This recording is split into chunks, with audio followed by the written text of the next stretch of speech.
So I spy with my little eye an eye. And guess what? The challenge today is going to be to see how long we can survive using only that eye on Polythemus, the new map.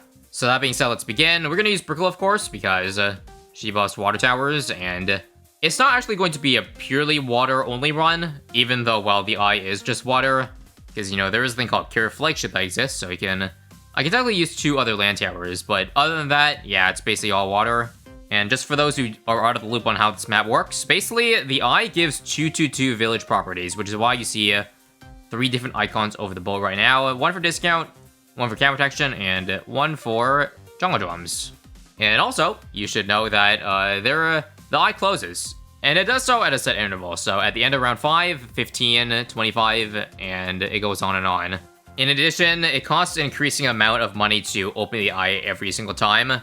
As you saw in round 6, we got a freebie of $0, but it goes up 500 every 10 rounds. But hopefully, again, with the money making we have in this challenge, is basically train up our spam, try to fit as many boats in the eye as possible, while also being able to survive those rounds. So maybe I'll leave like 1 spot open for like a pirate lord. Oh yeah, and I guess one other thing I should mention is that it's actually better than a 2/2 village, because as you see, the tier 4s are also discounted also. Gotta spend extra 500 this round to remove the eye.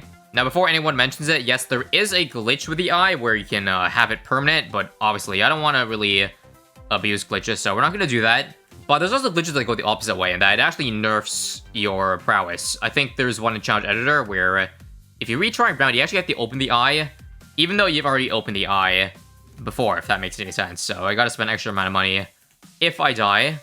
So I'm going to avoid, of course, dying. I know, folks, huge breaking news right there. For the N24, yeah, I'll go ahead and get a Merchman. Remember, it costs 1k to remove it. Luckily, I budgeted enough money for that.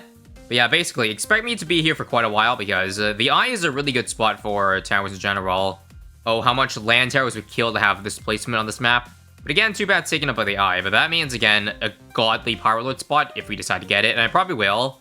Because, again, not only does that do damage, but it also gives you extra money for Bloons TD again. So we can squeeze out more greed that way. And I guess the ultimate goal for this run would be, if I can afford a Navarch Paragon, well, that's the sky's the limit. We're basically going to be able to go as far as that Paragon takes us.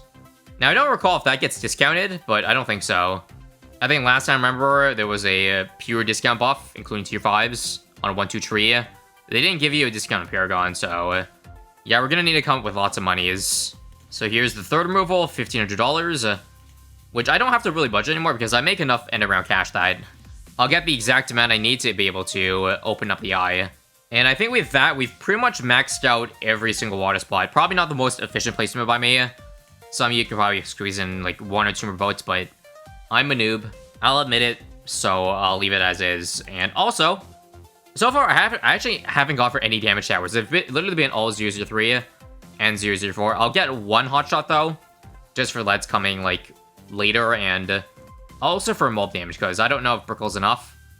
What I do know is enough, though, is if I use Brickle level 3, which I don't have to, because, again, this boat army actually does pretty good damage. And after round 41 here, we got ourselves the Train Empire, so let's see how much we're making per round. I think it was like 5,000, but don't fret, we can go even higher than that once I finish getting all these two flavored. And just like that, we very quickly have gotten 11 boats to flavor trades, and that maxes out our farming for until we die. Again, even though Pirate Lord makes money, extra money hooking in blimps, I probably don't think it's worth it right now to get, especially since there's not many mobs this early in. Probably better off right now just keeping the flavor trades and milking as much money as we can until we die to a certain round. So to maximize that, again, we should get all these to hotshots, and also last, because that gives you 10% more attack speed. But yeah, not all these are going to be 024 because the hotshot doesn't stack, so if one balloon already has DOT on it, no point really getting all of them to DOT. So 150k, and it's only round 62. Yeah, something tells me we're actually going to be able to afford Navarch Paragon pretty easily. Although maybe I shouldn't be speaking too soon. Anyways, here's 63, as you see. Train Up Our Army actually puts in work, which is why Ninja Commander nerfed it so much. For those who don't know, they basically nerfed the merchantman money gain. So when you have like a low tier boat army, it's not quite as efficient, but once you max it out, I don't think that's been nerfed very much at all, or if at all. So not only does it provide you with great defense, It also provides you with a good amount of savings, so yeah. Up to 200k now. Although back down now that I had to remove the, or open the eye again. Again, just to put some perspective of how good of a spot this part of the eye is on this map, people have been in chimps mode too, using only the eye, so yeah, those 2-2 discount buffs certainly go a long way. And yeah, this is pretty nuts to me. Round 75, $300,000. I'm gonna remove this for 76. And that wasn't too late. When do you think we'll start to struggle, I think probably Fortifieds.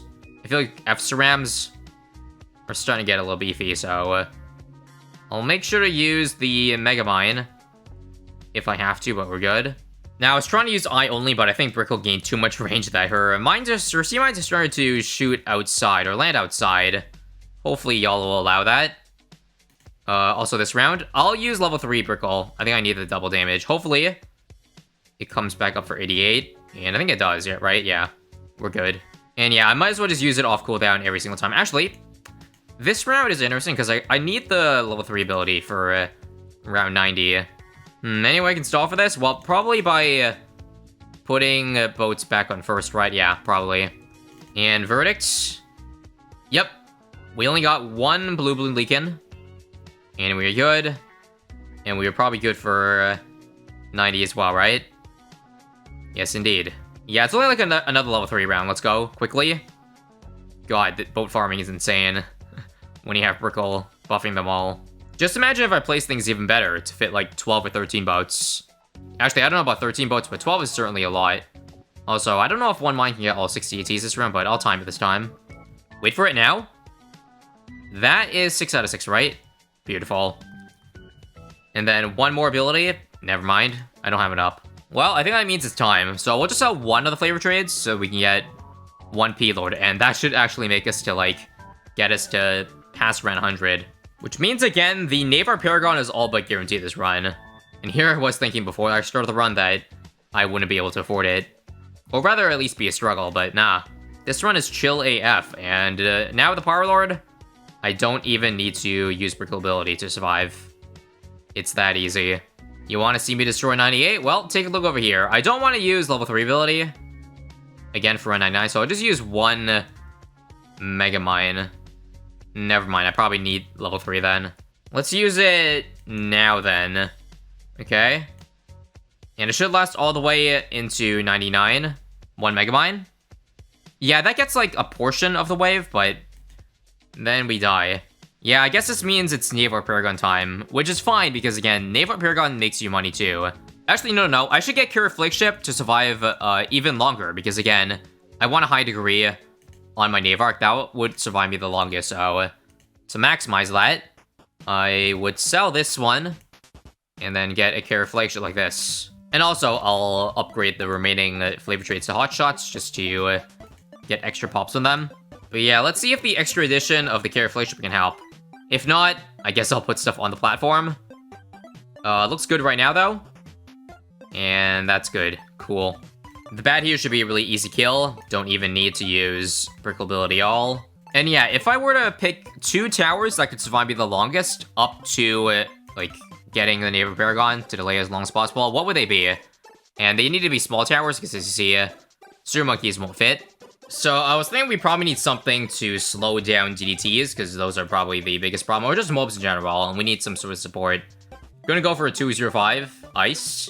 Now I would go for something like a Balloon Crush, which is more reliable, but there's no cam protection. Unfortunately, you don't hear the 222 buffs on the platform. It only applies to, well, the towers in the water. But yeah, it looks like Icicle Impale is a good investment. Now for my second placement, I can fit a Dartling, right? Okay. What about a Ray of Doom? It just shoots down one straight line. That sounds decent. And probably is the best bang for my buck if we're talking about small tower slots. Also gonna just use level 3 ability this round. But if no objections, I'm gonna get it. And you guys can't object anyways, because this is a video. And I wouldn't be able to see if you objected in the first place. So yeah, hopefully not many people objected. And also this round, funny how the Ray Beam still shows up. I don't know if it really does damage at all. Well, that's kind of funny to see. So at this point, the removal cost is close to 6k, but it's really just a convenience fee at this point, given how much of a dent that makes in our 630k.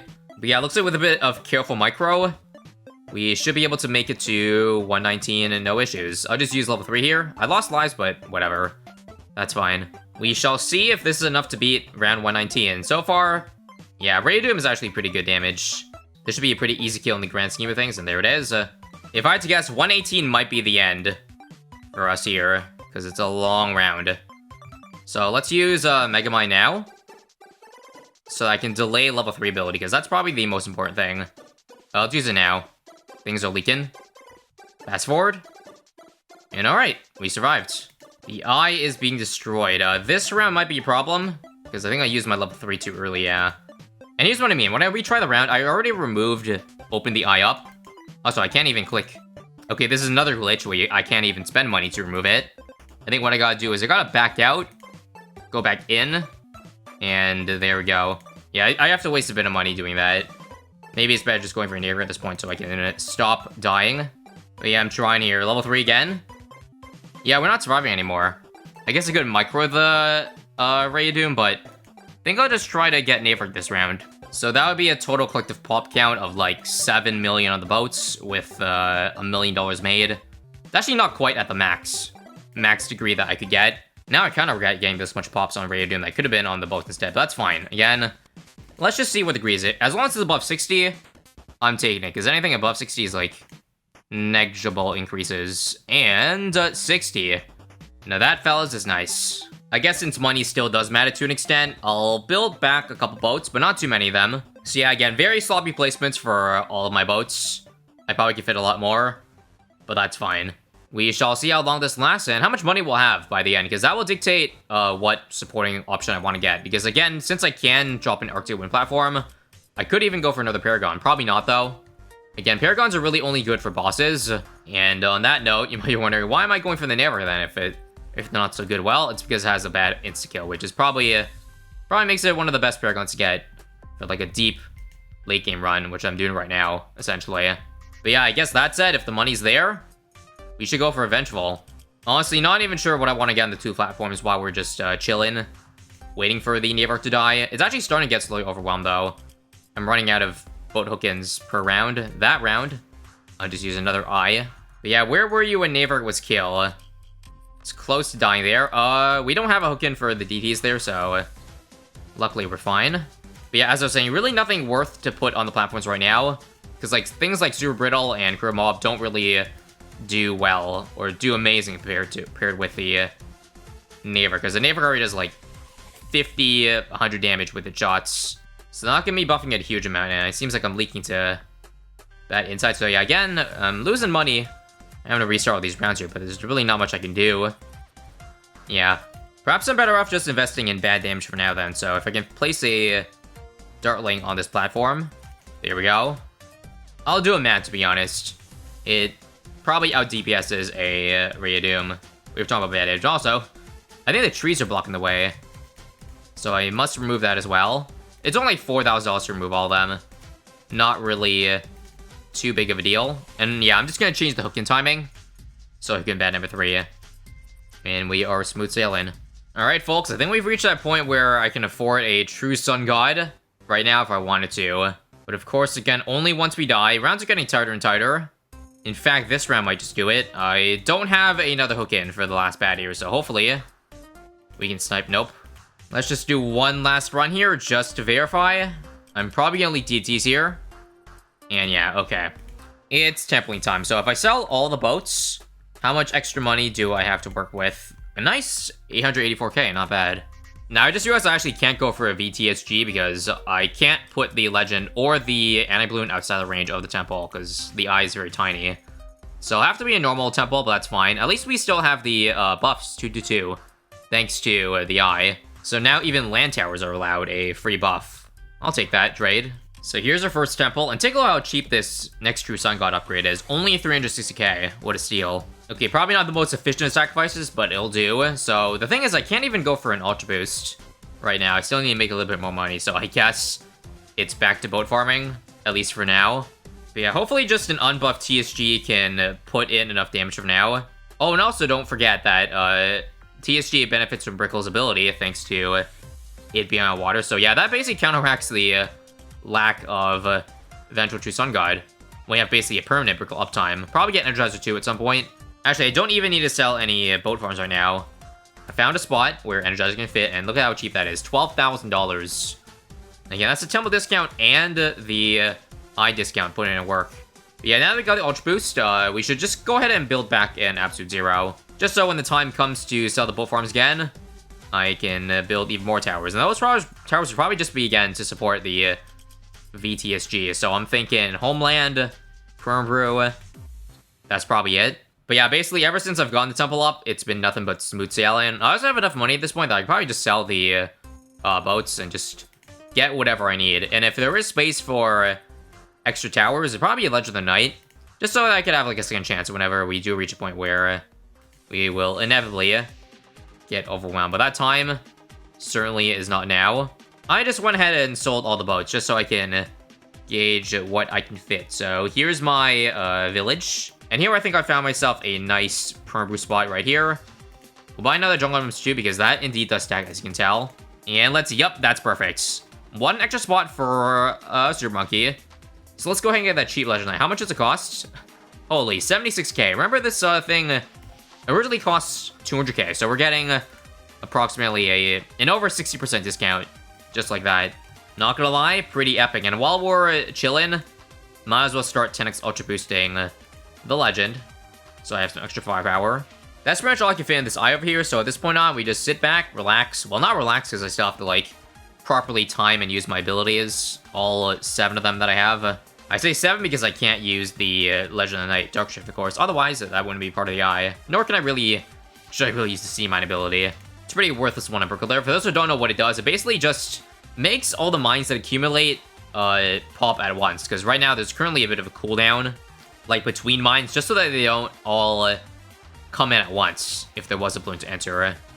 Instead, spreads the damage equally, but it's pretty insignificant when you have a true Sun God and a freaking degree 60 Paragon on the field at the moment. And now, luckily for round 200, it's a very easy round. I probably am able to pop it if I used every ability at once there, but yeah, we're just gonna make it easy on ourselves, and there it is. 200 rounds and counting. I think at this point, any round that has, like, more than 2 F-Pads is gonna be a problem, because if I can't hook it in, then yeah, we're gonna need to pump in a lot of damage into it. We've now hit 10k onto the eye, and for some reason, hang on, wait a minute. Why did it sell my, Permbrew, Legendite, and whatever was on the, iced platform? Because I'm pretty sure last time around, hang on. Pretty sure last time I played this, it didn't remove my towers. Yeah, take a look at this. That's really strange. But yeah, luckily, crisis averted. These are some pretty important towers. I know I can just get the Permbrew back and it'll take 10 seconds to brew everything, but the Legend Knight actually does some pretty good damage when max Ultra Boost. So look at this, 45 million pops. And yeah, if you compare it to the TSG, only 112. And I got this much later. So again, those Legend of the Night, recent Legend of the Night buffs put it in work. Also, the same thing just happened during the transition from 215 to 216. My Ice Tower, the eye closed and the Ice Tower sold the other tower, so okay. I can see why that bug is a thing then. It's because the Ice Towers can't support those towers anymore because the land doesn't exist. Also, I think we're dying this run, or rather, I can't tell if I activated the portal or not, but yeah, this round's super scary. I had to use both my hook-ins, and we now somehow have to beat the last 2 bats here. I did see the portal up for a second, so if things do leak, then yeah. It's a GG. Close call. 221 here. I'm gonna leak some F-Bats, or FDDTs. So that means somehow the 3-minute cooldown for Legend Knight isn't up yet. Yeah, you see, it's double trouble round. There's an F-Bat coming up top and an F-Bat coming down bottom. So let me hook in the first one pretty much ASAP. And I think I'll just put the TSG back in first, because I plan to hook in the F-Bat here if it allows me to. There we go, got it. Oh no, but there's another one coming. This one up top. I think this round might be a GG if I don't get the Legend Knight portal back up. But who knows, maybe somehow we have enough firepower here. Come on. Nah, I gotta pray the portal's up. And it's not. Alright, you know what that means then. It means we gotta beat this F-Bat over here, without hooking it in. If it doesn't work, it doesn't work. I'll try to time the Absolute Zero ability for the FDDTs now. Okay, that seemed to have worked. And let's use hook in now, and then Recall ability again. Alright, cool. We survive another round. Okay, I think we finally reached around here. If no portal, okay, never mind. The portal did activate at this point. But I gotta somehow not leak the FDT is coming. Okay, we didn't, but yeah. Basically, if we activate the portal, then it's pretty much down for the next 2 rounds. Because unlike like short or longer maps, we gotta pop the balloons coming in this round much quicker, which means there's no time to cool down. Wait for the cooldown of the legend. Again, this is also a round where I have to pop 1 FBAT naturally, which I just missed. Guess I just gotta time the snowstorm. You saw that? That was clutch. Hook it in. Oh no, there's another FBAT. That's game. Let's give it one last try here. But yeah, it's still a crazy run. The fact that we can make it this far, and also almost $1 million to boot. Well over $1 million since I could sell the towers, but yeah. Pretty crazy stuff. Round 225. If you want to take a look at the pop count, 108 on the legend. TSG is only twice as strong as that one. And our Navarch cleared 500 million pops. I gotta say, that was a very eye-opening run. Alright, I'll go now. See ya.